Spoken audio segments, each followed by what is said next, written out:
Okay. Okay. So Dr. Nicole Michel joined National Audubon Society's Conservation Science Division in December 2015. As the Director of Quantitative Science, Nicole leads a diverse and talented team of quantitative ecologists who produce the robust modeling efforts needed to understand trends and spatial patterns in bird abundance, occupancy, and occurrence, delineate climate and habitat relationships, and evaluate population and community level responses to conservation and management actions. Nicole has over 20 years experience researching bird populations using an array of field and analytical methods. After receiving her undergraduate degree, she spent 4 years contributing to large-scale avian demographic and population surveys of breeding and migratory songbirds, diurnal raptors, and owls across North America and the Caribbean.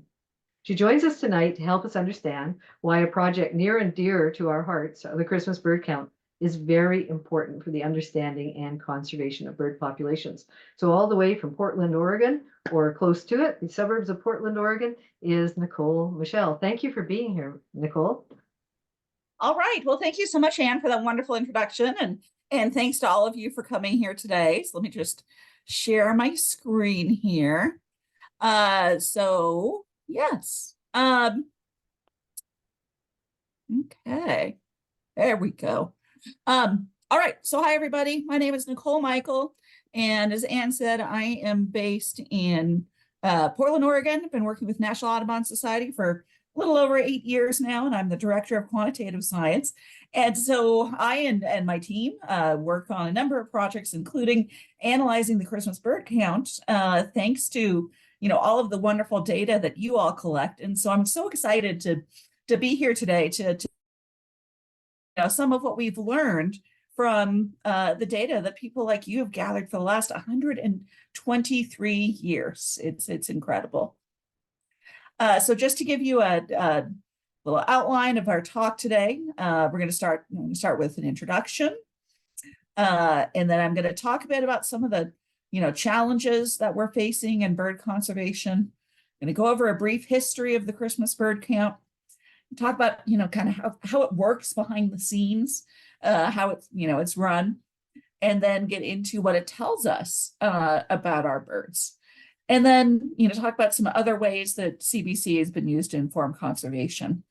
And then near the end, I'm going to touch a little bit about climate change, an issue that, is near and dear to many of our hearts, especially, just coming out of this severe ice storm that, we in the Northwest had recently. And then finally, some conclusions. So you've probably seen this by now, the paper that came out back in 2019 by a group of scientists that showed that we've lost nearly 3 billion birds since 1970.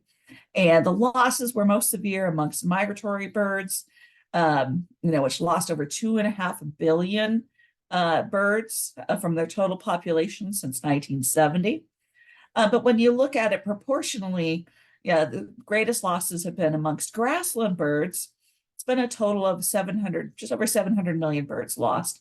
But that's a loss of over half of the grassland bird population that existed in 1970. So, we've got some stark challenges facing us. And, there are many things that help contribute to this. Just pulling out a few of the big ones. We're seeing global temperatures continuing to rise. We're seeing changes in precipitation patterns around the world.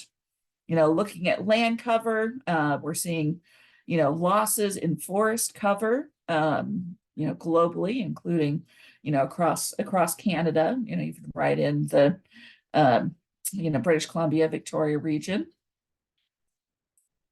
And losses of other vital habitats like grasslands. Again, grassland birds are experiencing some of the biggest losses. And a big part of this is due to the, loss of grasslands, native grasslands. Over, 60% of native grasslands across North America have been lost. And in Canada, that's over 250,000 square kilometers of native grasslands have been lost. So the conservation challenges too have changed. They've evolved over time. And so if we look back historically, in the late 1800s, if you were a fashionable woman walking down, the streets of New York or maybe Vancouver, um, that you would adorn yourself in feathers. And so feathers such as the breeding plumes of egrets were very popular. And in some cases, even whole birds or, parts of birds like wings and such would be put onto hats and clothing in order to adorn yourself.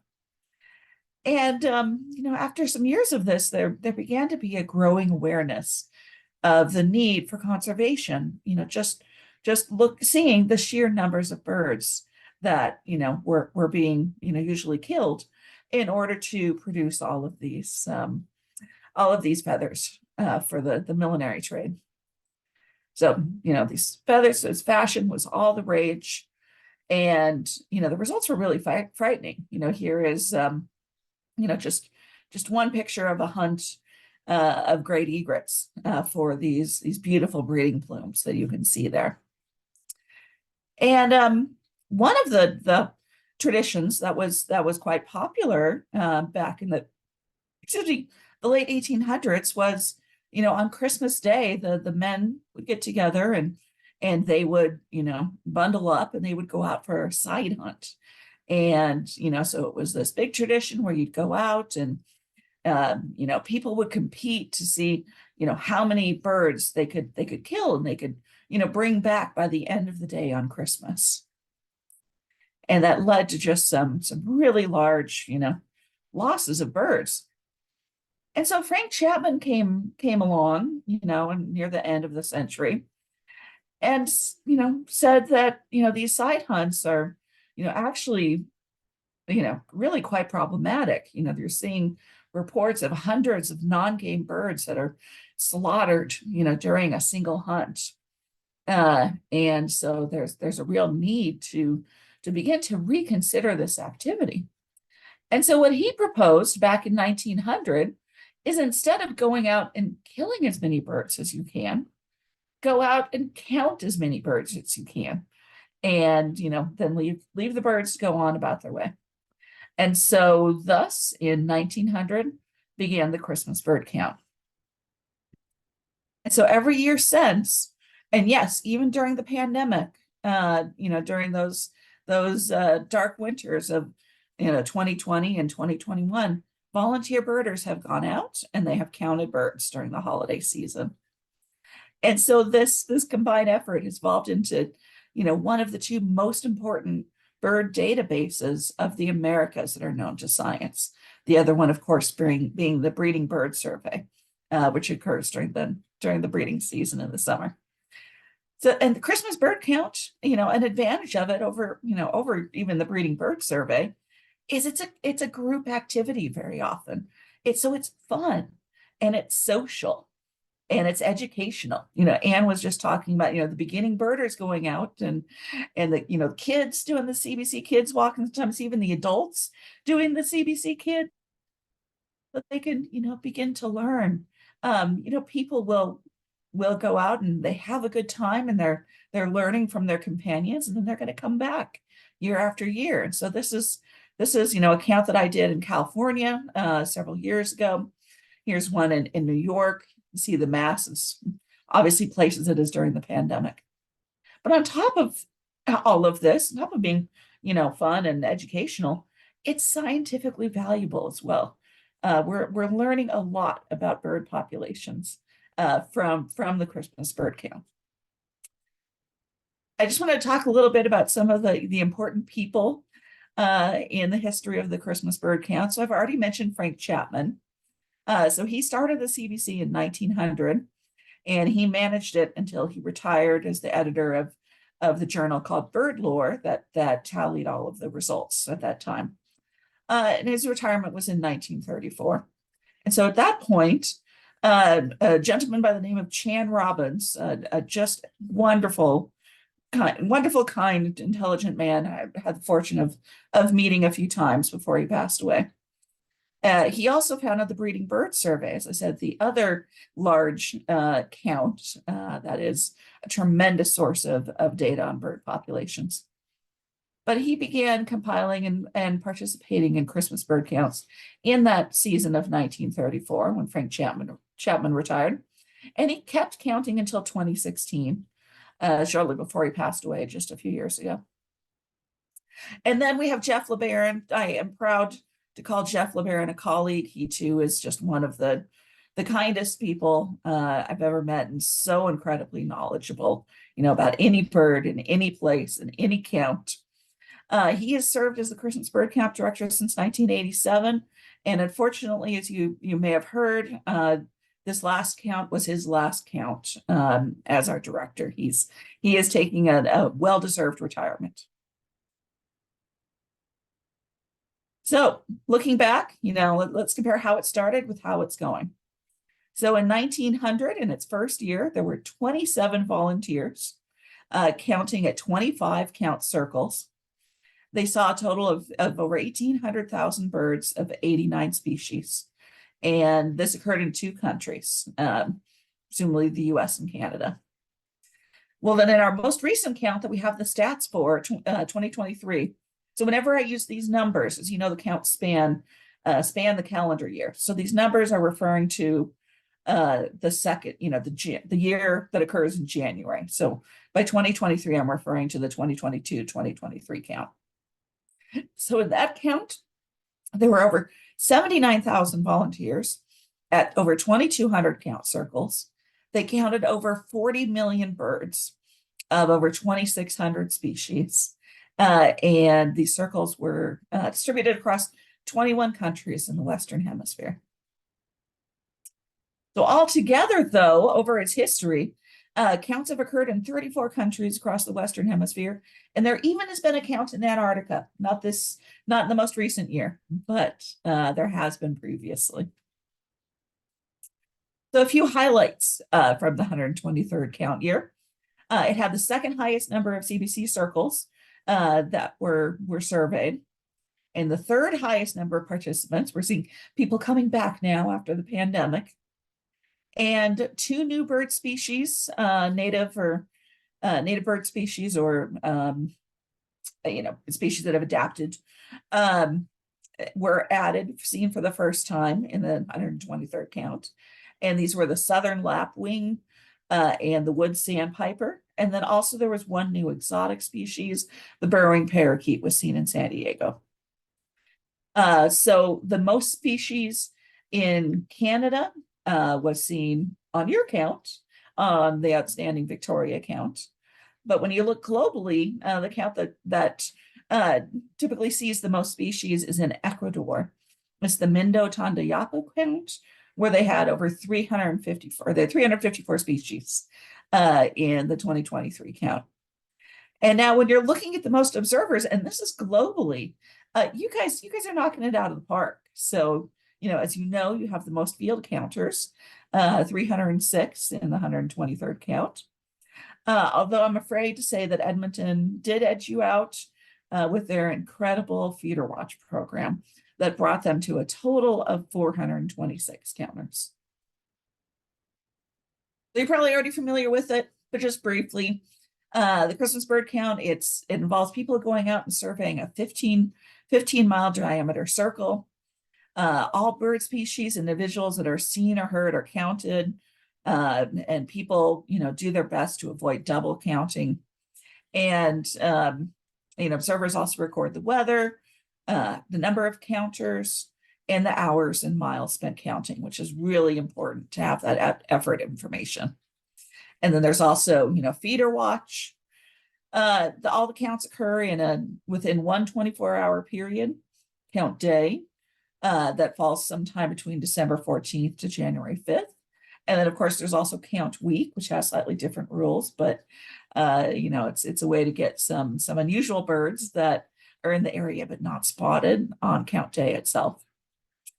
And then all data are reported to compilers, such as Anne, who consolidate the data and enter it into a database. And then these data are reviewed by regional editors, who then confirm all of these data.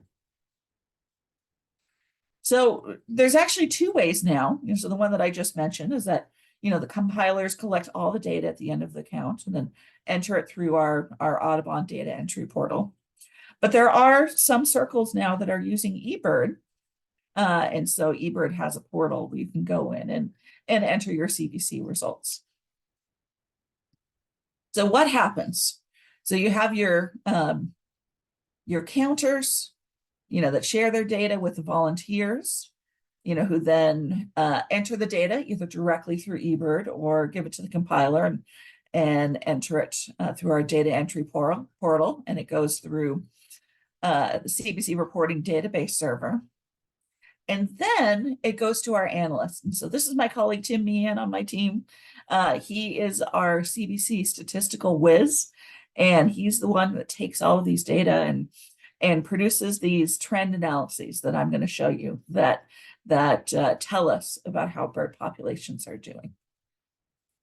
But also there's another way you can look at some of the results. So Tim does the trend analyses, but there also is another method that has been around much longer where you can pull up some relatively simple summaries. So these are, instead of looking at, long-term trends in birds, these give you summaries of number of birds seen per party hours. And I'm going to show you some examples of some interesting things you can learn from that. So you can go to our website, and we have a brand new website, actually. It was just redesigned. I think it was launched last week. And you can go there and go to our Christmas bird count section and click on results. And so it'll take you to this page. And you can click on either, it says the current year or the historical. And so then you can search by circle or by species or by year. And here I'm pulling up the records for the Victoria count for count 123. So this is the 2022 to 2023 count. And so it gives you the raw numbers. So it's, there's your date, your total species reported, your weather, your total party hours, it's number of people times the amount of time, the number of hours that they spent counting. And then you can see the total, count of each species. And then that here in this column is converted into birds per party hours just by dividing the count by the number of party hours up here. Okay, so another way that you can, again, going to this results server, is you can pull up information by species. And so here is an example I pulled up because I thought it tells an interesting story. So this is the American crow across the United States for the 60th through the 116th Christmas bird counts. And so here you can see this again is the number of birds seen per party hour. And it shows the trajectory in that over time. And you can see, it trending upwards and then declining. And this coincidentally is the time period when West Nile virus happened. And so, you can see that signal in the data. Okay, so those are the fairly simple summaries, but now we're going to get to the actual trends. And so these are the analyses that Tim runs that, correct for, variation in effort and correct for other factors that, affect our ability to observe and detect birds, and then comes up with estimates of how the numbers in birds have changed over time. So this is available through Audubon's Trends Viewer. So let's go to the trends and see what kind of things we're learning from the Christmas bird count.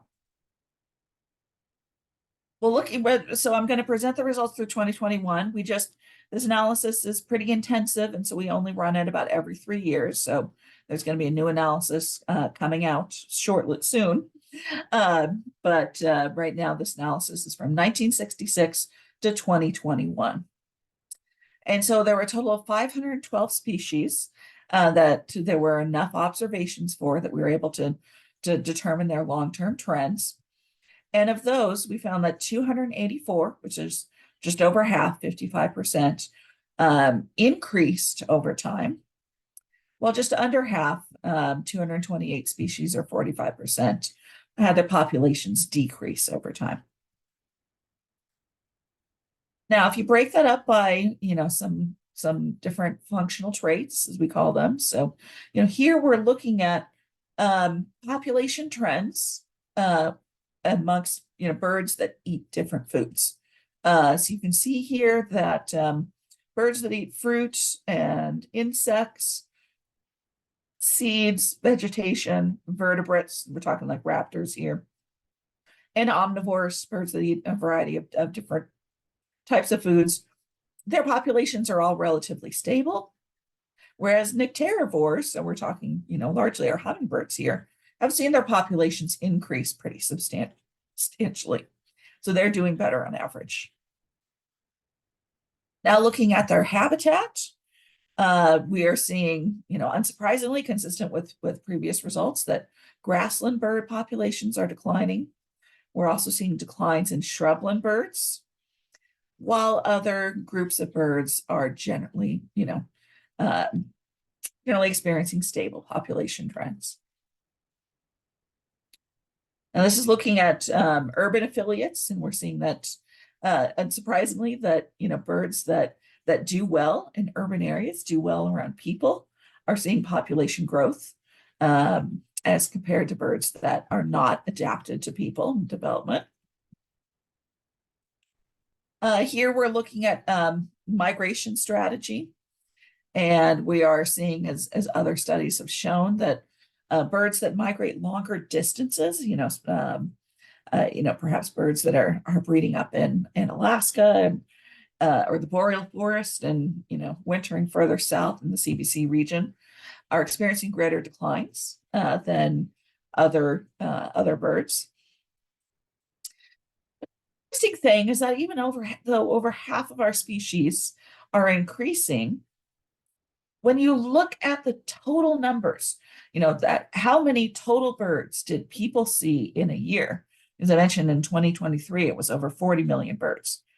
The total numbers of birds counted have declined by over 25%, despite the fact that the number of circles surveyed and the number of participants have all increased over time. So here's what this looks like. These are some preliminary numbers that we put together. So you can see, the number of circles has increased. Here we're starting in 2004. Of course, we have the dip in 2020 for the pandemic, but then we're rebounding in 21 and 22. During the time period, the total party hours, so the number of people times the amount of time that they spent out counting birds, has also increased. That didn't even show as much of a dip in 2020. But yet, despite that, the total number of birds observed has substantially decreased. So why is that? Well, we're working on that. So we've got some ideas that we are pursuing, and we're working on, finishing up this analysis and writing it up into a paper to be submitted for publication.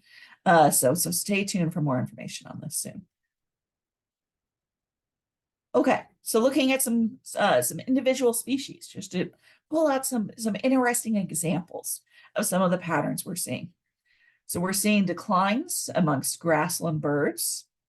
As we said, the grassland birds are declining, pretty much everywhere. So you can see this with Harris's sparrow, which is the bird that you get in your region, as well as field sparrow, just universal declines across the board.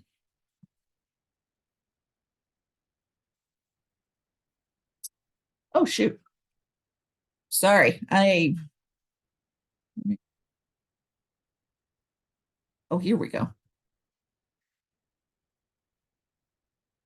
Sorry, I was moving my controls around and I messed up the order. Okay, here we go. Okay, so grassland birds are declining everywhere. Again, is consistent with what I shared previously, that grassland birds are experiencing the greatest losses of any group of birds in North America. And so I want to talk a little bit about a program that Audubon launched about 7-8 years ago called the Conservation Ranching Initiative.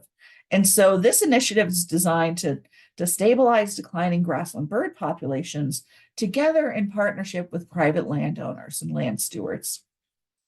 And so we have ranches in 15 states across the United States that are participating. We're also partnering with some scientists with Birds Canada and Environment Climate Change Canada up in Canada, on developing or sharing metrics for tracking how birds are responding to bird-friendly ranching. And so our program focuses on partnering with landowners to develop a habitat management plan that includes the use of practices that are known to be good for birds to create suitable habitat for grassland birds.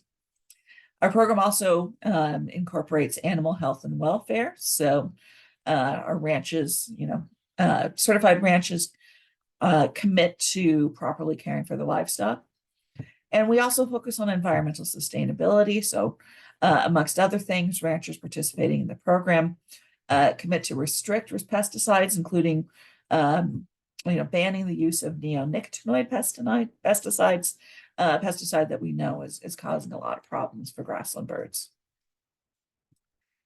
And so I and some of my colleagues a number of years ago developed something called the Bird Friendliness Index, specifically for the conservation ranching program. And it is referred to as an accountability metric. So it's a metric that we designed to be able to evaluate the impact of the conservation ranching program on grassland birds. Because we didn't want to just say we're doing good things for grassland birds. We want to be able to show you the difference that we're making for grassland birds. And so this is where, we have been collaborating with and Kyle Drake with Birds Canada and other scientists across Canada who are implementing this Bird Friendliness Index as their accountability metric as well for their own grassland bird programs, bird-friendly ranching programs in the prairie potholes in Canada. But back here to the United States, to our conservation ranching program, we have shown that conservation ranching is better for the birds. So the Bird Friendliness Index, it has a mean score of 0.58, and the score ranges from 0 to 1 and is designed in such a way that anything over 0.5 means that these ranches are better than average. They're doing better than other grasslands that are not managed in a bird-friendly way and other ranches. And we're seeing also this Bird Friendliness Index increasing over time. So where to buy bird-friendly beef? We have a number of places where we sell it in the US. Unfortunately, due to restrictions, NAFTA and such, it's not possible to ship it to Canada, but you can go to the CRSB, which Birds Canada is partnering with to sell this sustainably grown, sustainably managed farms that produce and sell beef products. Okay, so moving on to another story. Many of you are probably familiar with the story of how raptors have rebounded from DDT. And indeed, I mean, you must be seeing, we see so many more bald eagles now. I grew up in Portland and it was an extreme rarity to see an eagle. And now, I see them all the time, even though I don't even live that close to the river or to water. So bald eagles have just rebounded incredibly, as have ospreys and other species. And this, of course, is thanks to Rachel Carson with her book Silent Spring, and then the efforts that were taken in the meantime to ban DDT. And thanks to that, extensive conservation effort, we have achieved a success story in bringing these birds back. On the other hand, it's a bit more of a mixed story for shorebirds. So just to pull up a couple examples, black-bellied plovers, you can see are doing very well in some regions, here in Texas, for example, while declining in Florida and, declining somewhat across the Pacific coast. American avocet too, also doing very well in that, Texas, central Texas region, but declining across the Southeast and slightly increasing across the Pacific coast. Another thing that we're seeing with down is range shifts. So for a lot of these widespread species like hairy woodpeckers and white-crowned sparrows, their populations are increasing to the north while decreasing to the south, consistent with the birds shifting their wintering ranges north as the climate warms. And similarly, we're seeing tropical hummingbirds wintering further north. Rufous hummingbirds, we're seeing wintering throughout much of the south now. And, buff-bellied hummingbirds, which, used to not even come into the south, are now wintering across Louisiana and much of the Gulf Coast. We're also seeing a lot of ducks shifting north. The black duck here, you can really see the declines in the southeast with populations increasing in the north, and similarly with ring-necked duck. And now I pulled out a few of your local species, and things are generally looking pretty good for the birds that I pulled out at Anne's recommendation. We see rhinoceros auklet populations increasing in your region. Anna's hummingbirds, again, populations increasing. There's one of those urban affiliates that is doing, very well. And chestnut-backed chickadees, one of my favorites, also experiencing population growth across much of the West. And then there's the unfortunate story of the spotted owl and the barred owl. As I'm sure many of you are familiar with, the spotted owl has been in crisis, species of great concern for many years. And there was a lot of effort, back in the 90s when I was in college to, focus on, setting aside the old growth forest that they needed. And, unfortunately, just as there were some successes in setting aside some of the forest they needed, along came the barred owl that managed to, hop through, reforested areas across the northern Great Plains, made their way to the West Coast. And now they're doing very, very well, but are displacing spotted owls. Okay, so we've already hinted a little bit about climate change, but I want to dig into that a little bit more. And so, I showed an example of a couple duck species that are shifting north. Well, we published a paper on this a couple years ago, led by Tim Meehan, who I mentioned earlier.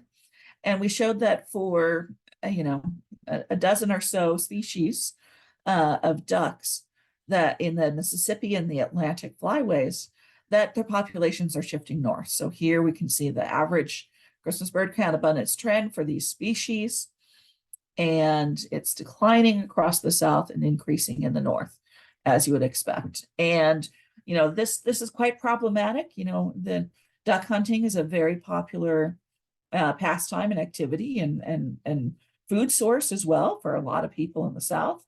It's also an economic revenue generator for a lot of cities and regions in the south where hunters come in and stay and buy food and supplies and stuff. And so the loss of these ducks that people hunt is really quite concerning. We're seeing winter rain shifts on average. This is an analysis that we did a number of years ago, showing that for over 300 widespread North American bird species that they have on average moved over 40 miles to the north between 1966 and then this is 2013 in this analysis. And we have another paper that we published just a couple of years ago that goes even further back. So you'll notice typically when I've been talking about trends, I've been talking about going back to 1966 or 1970.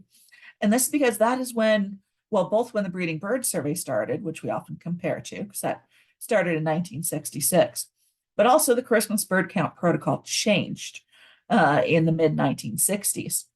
But by using some different methods, we were able to look back even further. So here, we're looking back 90 years in the eastern U.S.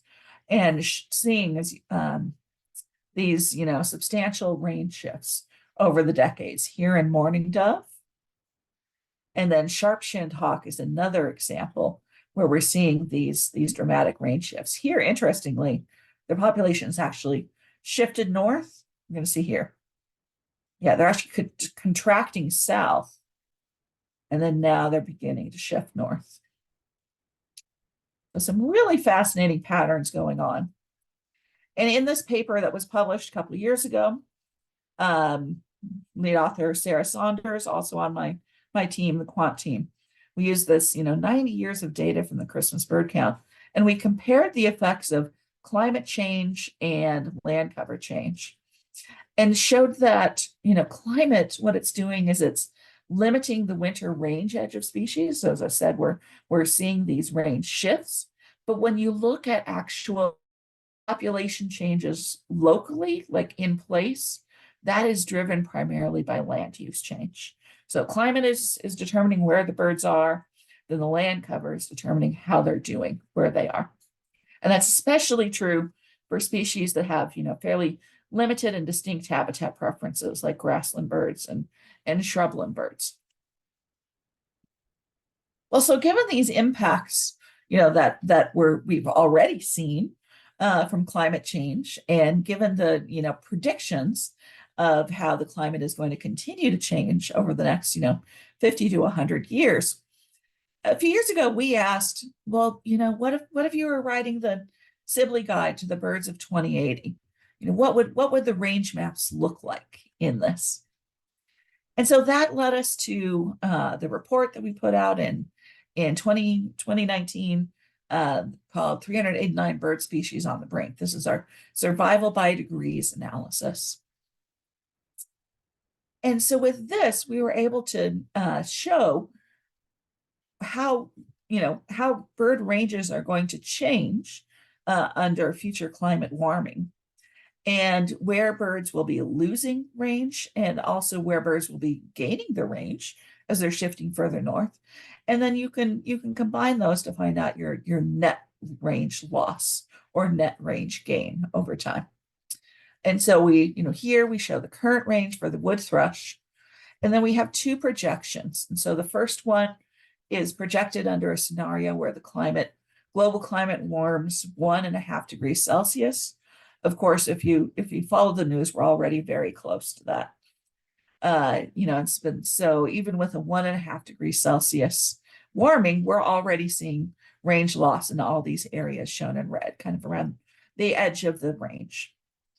But if instead we continue with our status quo for a global warming of 3 degrees Celsius, then you can see all of this area in red here would be lost. And so here it is in motion. So this is showing the common loon. And so starting now, this is current range, and then you can see the range loss extending further and further north under the 3 different climate scenarios. So the takeaway from this, our survival by degree study shows that 2/3 of North American birds are at risk from risk of extinction from climate change due to their range loss. But the good news is that if we take action now to limit our warming, we can help improve the chances for over 75%, 3/4 of the species at risk. Things that we've worked on recently related to climate, we produced a natural climate solutions report. So this is really bringing the hope, whereas the previous report sounded the alarm for the threat that birds face from climate change. Here is a report showing ways that we can maintain and restore lands in order to benefit both birds as well as carbon mitigation. This did unfortunately just focus on the United States due to data availability, but the results would be similar in Canada. We also have a program we started about 5-6 years ago, Climate Watch. And with this, we send people out repeatedly year after year to look for a few species. We focus on bluebirds and nuthatches amongst other groups of birds. And people are going out to areas where It is expected that those species will either the habitat in that area will either become more or less suitable for the species. And so by going back over and over again to see, are those birds actually moving into the areas that are predicted to be more suitable, we can use this in order to test our climate models and to refine them in order to improve our predictions of how birds are going to respond to climate change. And then finally, we're doing a lot of work exploring human dimensions as they relate to climate change and bird research and conservation efforts. So this map is similar to the natural climate solutions I showed you earlier, except it's areas that, by maintaining or restoring them, it's not only good for birds and carbon, but it's good for disadvantaged communities as well. So just briefly to touch on some of the other ways bird data have been used to inform conservation. Our Migratory Bird Initiative launched several years ago, and it is identifying the places that migratory birds need to thrive across the Americas, across the entire Western Hemisphere, and protecting the places that matter most by reducing threats and engaging people in the wonder of migration. And so we have spent years consolidating millions of data shared by hundreds of scientists and institutions to reveal the most complete understanding of where, when, and how we need to act across the hemisphere to protect migratory birds. So we've compiled data sources, including eBird, including bird banding data. I heard Anne talking about Rocky Bird Observatory earlier, as well as tracking data. We have MODIS data in there, of course, started out at Long Point. And other sort of, geolocator and GIS tracking data. So we've consolidated this, tremendous amount of data, and these numbers are actually a couple of years old. So we have even more data than this now. And so we have all of these tracks. We have banding, MODIS, and genetic connectivity data, as well as eBird status, abundance, and ranges, and BirdLife International range maps. So compiling for 520 migration studies.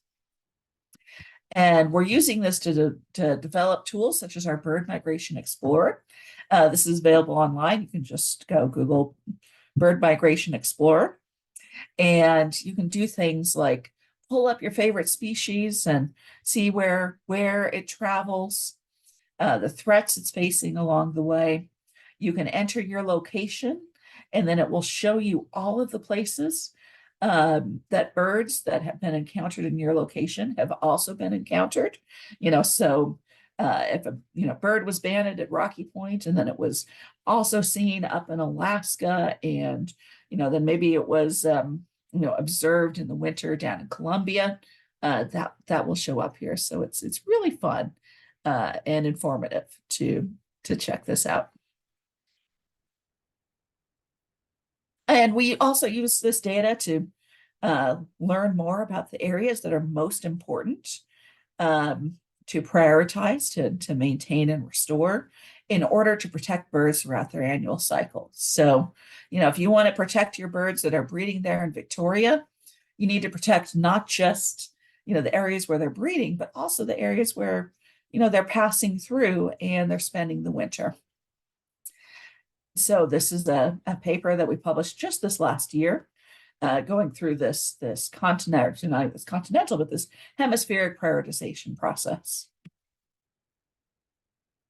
And another thing that we're doing is on partnering with a Latin American Development Bank, CAF, which has committed to spending millions of dollars over the next 10, 20 years, investing in protecting birds and biodiversity. And so we're partnering with them and with BirdLife International in order to inform their investment strategy in order to maximize the benefits for birds. And some other ways, we've developed this method in order to summarize the total number of birds that use a region. So here, this is a region called the Yazoo Pampas in the Delta of Mississippi. And we were able to show that just in this small area, over 18 million birds pass through this region in the fall, and over 10 million birds pass through this region in the spring. And there was a development that was planned. The Army Corps of Engineers wanted to build a large pumping project that would have had, just really direct detrimental impacts for birds, especially for any kind of, water birds, that wading birds that would have had their region flooded. And so, through sharing information like this with our policy team down in the Southeast region, they were able to work, submit comments to the EPA, and ultimately the EPA decided not to proceed with this project. So, it's so great to have those demonstrable wins from data collected by people just like yourselves. So in conclusion, what do birds tell us? Well, although we saw, over half of the wintering bird populations increased on a species by species basis, 45% still increased. And we're seeing declines in the total numbers of birds counted. And it's still not clear, how much of this is due to range shifts as well as population growth as well. So some of those increases could be due to birds moving into the CBC region that previously wintered further south. We're expecting that future climate change is going to produce more frequent and severe weather episodes. And so community science efforts are essential for monitoring population dynamics in the face of climate and land cover change. And natural climate solutions, protecting land, maintaining and restoring land that stores large amounts of carbon will benefit birds and people as well. So just a few things on what you can do. If you're not already participating in Christmas bird counts, you've got a fantastic one there, as well as other monitoring programs. Climate Watch is a fantastic program to, help us learn more about how birds are responding to climate change. You can volunteer for other monitoring, stewardship, and restoration programs. We have a Plants for Birds program that helps people identify. You can actually go to our website and find a tool for searching to identify native plants for your region, because native plants support birds so much better than exotic species. You can buy bird-friendly products such as coffee and beef and maple. And then finally, you can be a voice for birds, because birds tell us that, together we can help protect birds as well as people. So if you go to our website, we have some resources here on some of these simple actions you can take to help birds. And with that, I would just like to thank you all. It's been wonderful being here with you tonight, and I'm happy to take any questions. Thank you so much for doing this, Nicole. And I'm sorry I mispronounced your name. I guess I'm going to blame Quebec. It looks like Michel, so I get it. It was French at some point. So Nicole Michel, I have a couple of things that I wanted to say, and one is, in my excitement of introducing you, I forgot to tell everybody how many species we counted on the Christmas bird count. So I'm sure there's some people that want to know that.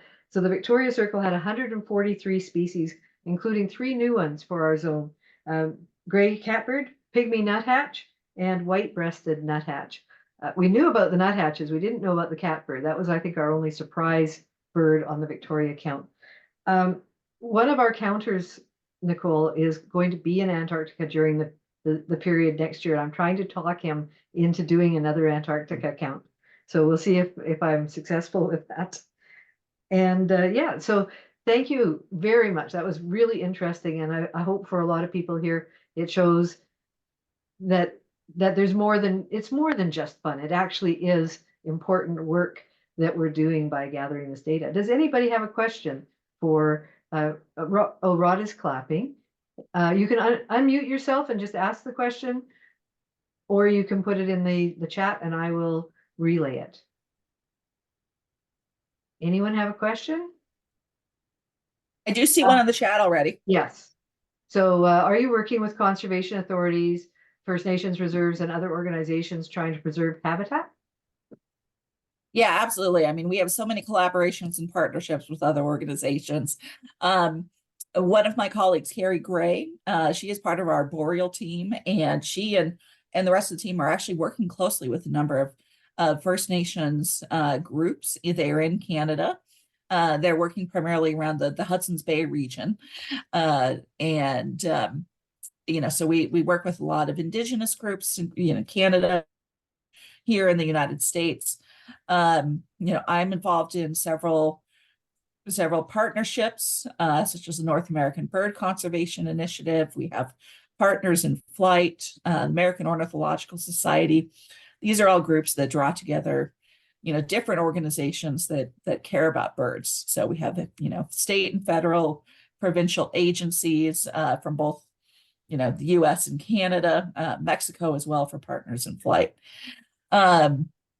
So yeah, I could go on and on about this, but yes, we're all trying to work together. Awesome.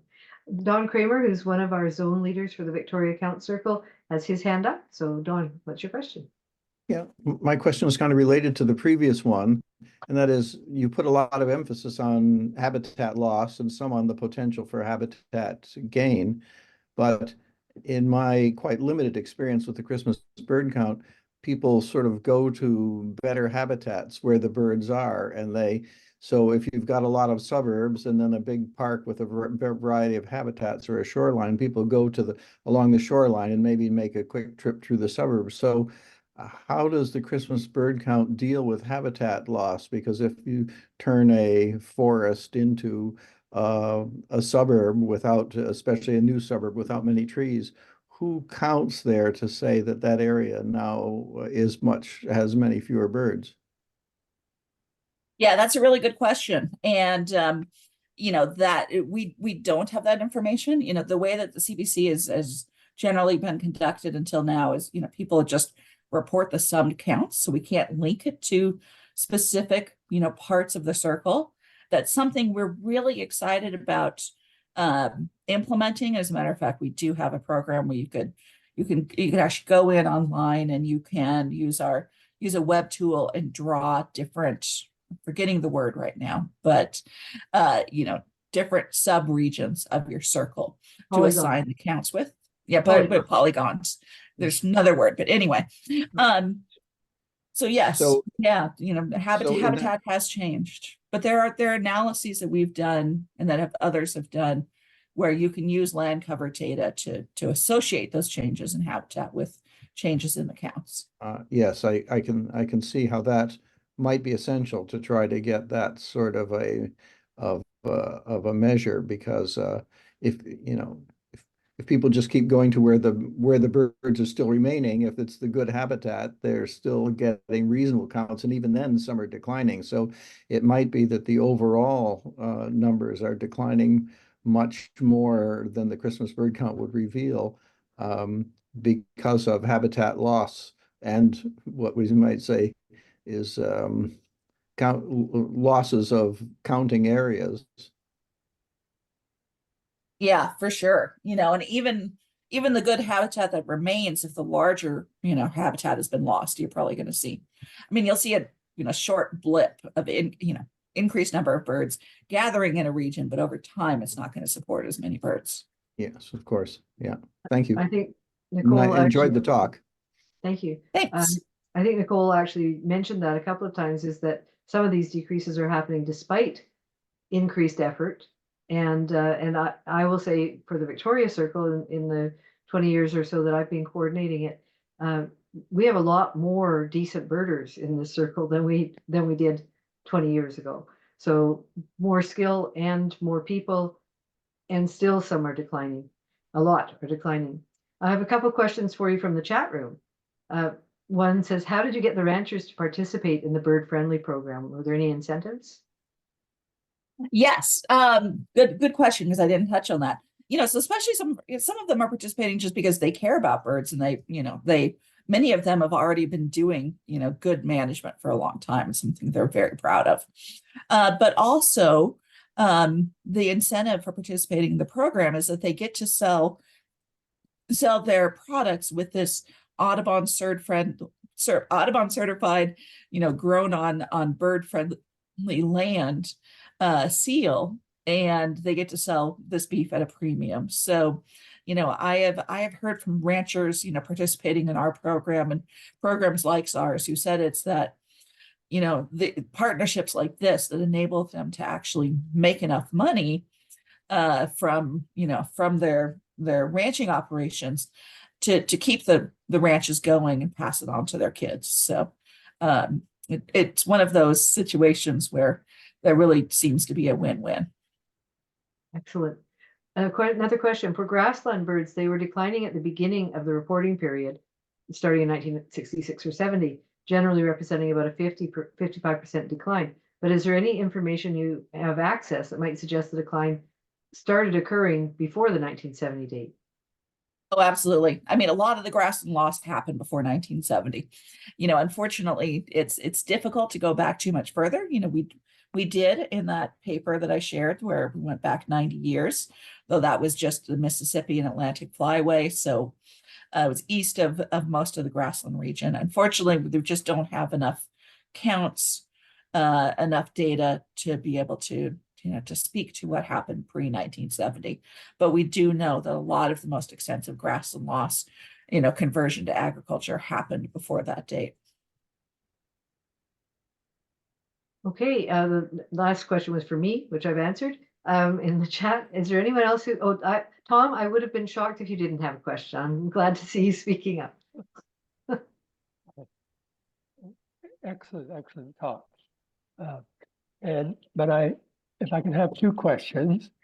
One is just maybe a little more elaboration on the issue of effort. How do you quantify effort? Because in 1920, hardly anybody had binoculars, or, I mean, how do you compare that to 2020, 100 years later, when you're actually trying to make those comparisons in effort?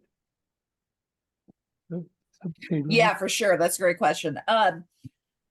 So obviously we don't have any ways of accounting for that.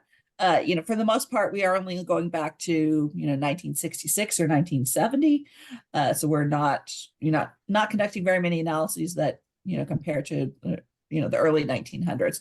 But of course, there have been advancements in technology and in optics just since 1970. I mean, in the last 5 years, we're seeing Merlin and apps like that proliferating, that you can use to help identify birds. So that is definitely going to impact.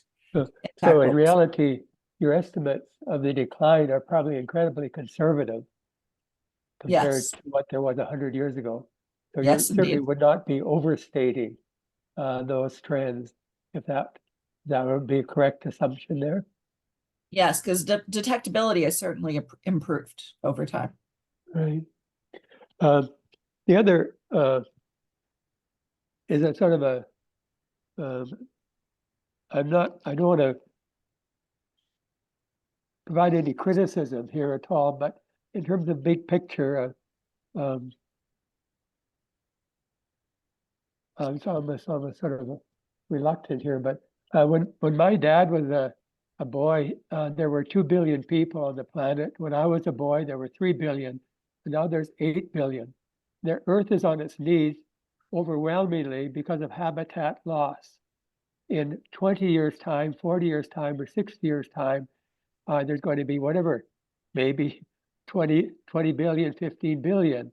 So I can see the emphasis on global warming is almost a bit of a diversion compared to what is almost a fait accompli, whether or not the CO2 level or the temperature goes up 1.5 or 3, the habitat loss is such an overwhelmingly cause for basically species decline around the globe. And I mean, I'm not sure what I'm asking here, but it's such a discouraging issue when you think into the future.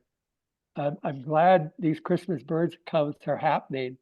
And I don't know, it's sort of like, is there anything additional really that you can reflect on here that might sort of increase more attention to obviously habitat preservation in relation to population growth? I mean, obviously that's outside the bailiwick of all of us, but that is sort of the proverbial elephant in the room, I guess. Eh? Well, I mean, I will say we continue to do a lot of work on the habitat, preservation and restoration front, so we're doing work on the ground, partnering with ranchers, partnering with foresters, getting them to both protect their lands and to implement bird-friendly practices.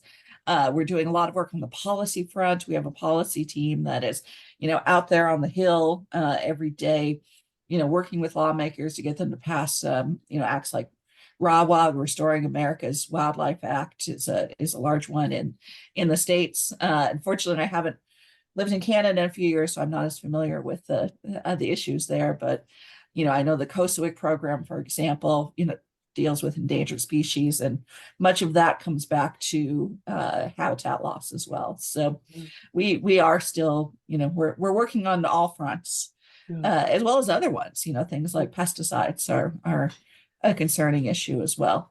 And I'll also say that, while to date habitat loss has been the overwhelming major driver of bird losses, we're starting to see that balance shift. And as climate change is, speeding up, this year in particular, we had that incredibly warm year. We're going to see climate change become, more and more impactful as we move forward. Yeah, for sure. A difficult issue all around. I understand. Yeah, I was just thinking when you were a little girl, actually, the United States supported a family planning program around the world, and that was basically negated in the 80s, etc. So these are the sort of those larger issues, and I think that ultimately, hopefully, will be eventually reinstated to bring some type of equilibrium here. I did see Sure. a publication recently, Thomas, that suggested that we should hit a peak somewhere between 2050 and 2060, at which point the population may decline. We fended off SARS, we fended off COVID. We may not be as lucky fending off the next one. Yeah. Anyway, thank you for the answer, for your answer. Thank you for the good question. Thank you again, Nicole, for coming. And there's kudos in the chat, and I'm sure more will come as we close out here. And it's been great having you. I've been involved with Christmas Bird Count now for quite a long time, and I learned some things in there as well today. So I really appreciate you coming and doing this. And I hope it gets a little warmer down in Portland, and we'll cross paths again. All right. Well, you're welcome, and thank you. I enjoyed coming and speaking with all of you tonight. So, yes, have a great evening. Thanks so much. Oh, was that another question, Tom, or just a thank you? No, just waving. Okay. Thanks, everybody. Thank you. Thanks Bye. so much, Nicole. Thank you very much, Anne. Bye, everyone. Thank you. Goodbye. Bye, Anne.